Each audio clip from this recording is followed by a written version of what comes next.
the power of love.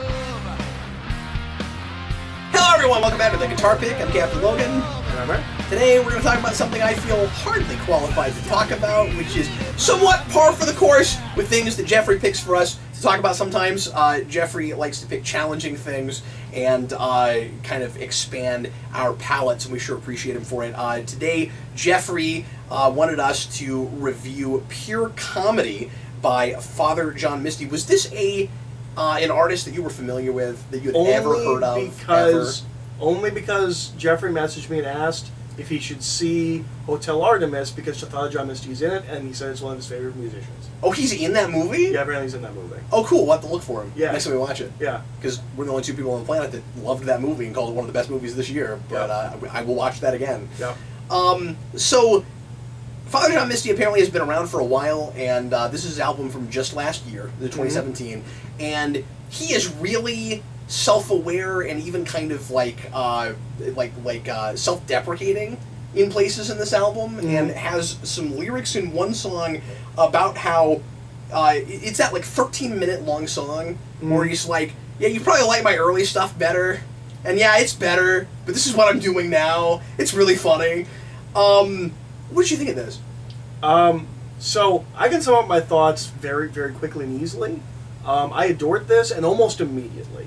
Like, I had no idea what I was about to be listening to. I started, and I'm like, okay, so it's this kind of music. But that kind of changes. I feel like all the tracks are about similar things, and I think they're even in the same genre of music, but they all felt wildly different to me. I really, really loved it, and I listened to it again one night as I was going to sleep. I listened to like the whole album when I was just like laying in bed. I'm not a music guy. Yeah. I haven't listened to this enough to really be able to say anything about the lyrics other than that he's just not happy with how things have turned out. Yeah. And isn't it funny? It's got that like ironic comedy thing, but it also has just like straight up funny things. Yeah. But it's not like a comedy album. Like Pure Comedy is the comedy of man, right?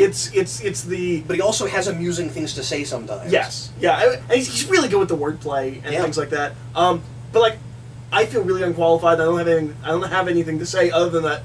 I personally loved this album. I can't tell you why, and that's my thoughts. It's one of those things that's weirdly almost review-proof because anything I could lob at it, he's already in the lyrics telling me not to. And that's not fair.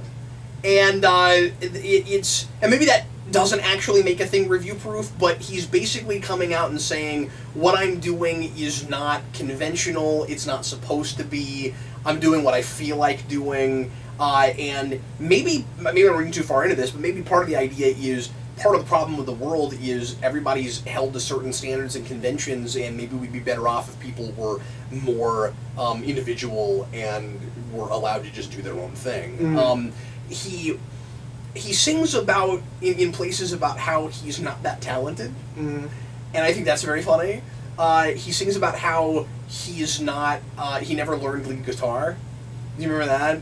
And how he's more interested in like lyrics and what his songs have to say, and that kind of thing. And I don't know, like at first I was really irritated with that 13-minute long song, especially because it's right in the middle, Leaving LA, and it's like 10 verses, and then you get to verse 9 and he's complaining about how his song's too long, and it's kind of great. But you're right, at the same time there's a lot of really biting social commentary. I think it would be fair to describe it as a very liberal album.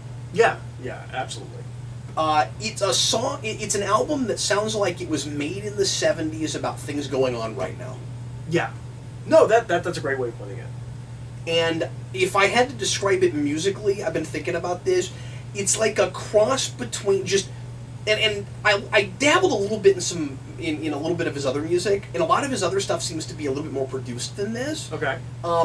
This strikes me as like an almost kind of unplugged album. I mean, it's still produced, and he's doing different things with instrumentation, although it seems less produced as it goes along. It's like the first 3 or 4 tracks have more going on, and he's got some cool horn work in a track, and then a little bit later, it starts to get to more just it's almost like we're laying instruments out as it goes along. But I think there's a couple tracks at the end that add things again, so that's not squarely true. But anyway, he'll do pretty much just piano and guitar. But then, like I said, there's one track that has a lot of strings, and there's another track that has some horn work. But I think he is, just based on some other things I went and listened to, maybe this one is like a little bit more stripped down. Mm-hmm.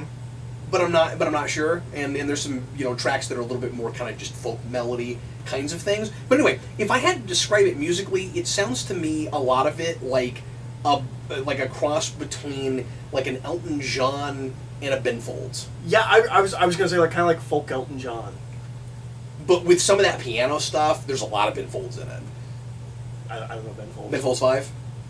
Oh, you know what Ben Folds 5 is? I'll play a Ben Folds track after this, and you'll be like, oh, okay, it sounds a little bit like this guy. I think. Or I might know it and just not know it by name. Yeah, sure. Yeah. I feel like if this guy, and I forget how far back this goes, I feel like if this guy got started in 2002, he'd have been huge. Yeah. When does he start? Let me go back and check, because I might be wrong. Maybe he was like a long running artist that was just always like kind of underground. Well, and maybe so, but like I guess I just mean if he'd been played in the radio then. You know what I mean? Like if he, I don't know, that would have been the time for him to get really big if he was going to get really big. And maybe he's bigger than I realized, but I don't see anything prior to 2012. Wow. Oh, so he's a new musician. Looks or like a new artist as or at least Spotify doesn't have any of his stuff since before that. Okay. That's what I'm saying, man. I mean, if he came out in the early 2000s, he's bigger. Yeah. No, you're right. You're right. So this movie, sorry, we've been talking about a lot of movies today. This album is not totally to my taste. There are a couple of tracks that I would pull off of this and put in playlists, but it droned on for me. I think it's a little long. I think the track order is off. Okay. I don't like that the second to last track is where it is and not the ending track, because it's weird to trail off with instrumental for like 4 straight minutes and then have another track. That should have been the last track. I mean, it was really that was really odd to me. And maybe he's just trying to subvert expectations or whatever. But the thing is, it feels like, you listened to it once before I did, and you said it feels of a piece. I agree, except I'd have taken out 2 or 3 tracks and I'd have moved some stuff around. Like I don't feel like it's presented quite right. Okay, that's fair. Is kind of my thinking. But yeah, you're right. He's got a lot of really interesting turns of phrases. He's got a lot of odd, interesting ways of looking at things, and I don't know. It's both. I don't want to call it uplifting, because it's not that. But like, it's dire and sad and depressing. But then there's places where it's kind of fun.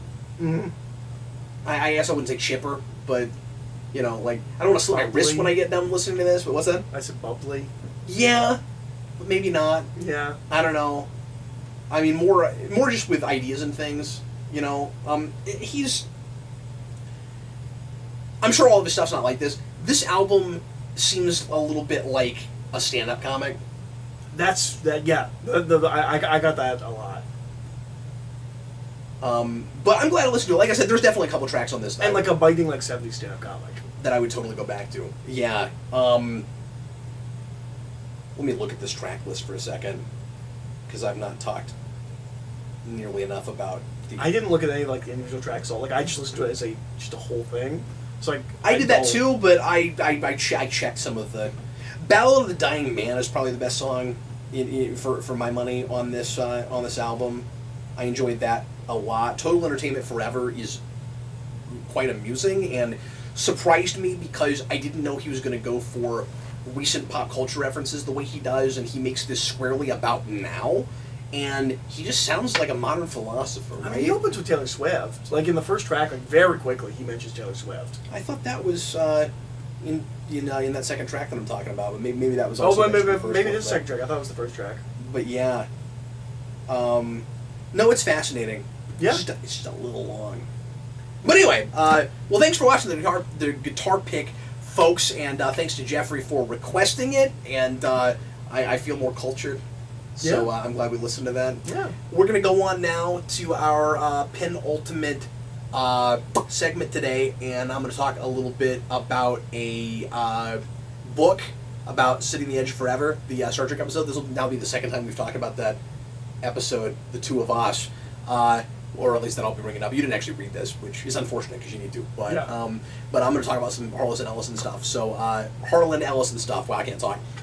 Anyways, so that'll be fun. Thanks for watching, folks. We appreciate it, and see you in a bit. I'm Captain Logan. And I'm Eric.